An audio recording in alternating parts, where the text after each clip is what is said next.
Welcome back mga kapuso. So kung bago kayo sa ating channel, siguraduhin nyo mag-subscribe muna kayo dyan. I-click nyo lang or i-touch yung word na subscribe dyan sa ibaba. So yan guys, magbigay po tayo ng update tungkol sa pagkabiglaang pagkamatay ni Moira. So ayan guys, parang nasashock ang lahat ng mga tao sa FX at sa lahat ng mga nakilala kay Moira sa biglaang pagkawalan niya. Siguro may tumutulong kaya ito sa kanya. Sino kaya ang pakana or sino ang nasa likod nito?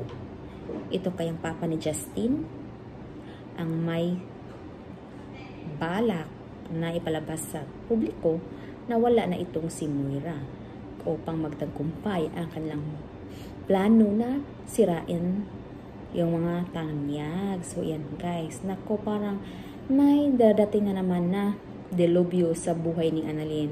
Panigurado ako dyan dahil bakit biglaan namang pagwala ni Moira, diba? So siguro isang palabas ito sa kanila dahil may binabalak at plano na namang gagawin na masama itong sina Moira. Siguro malaki itong revenge, paghihiganti sa pamilya ni Annalyn. So yan lamang pong aking update. Kung kayo ang bago sa ating channel, please subscribe. I-click nyo lang or i-touch yung word na subscribe dyan sa ibaba guys. Maraming salamat and keep safe always. Bye!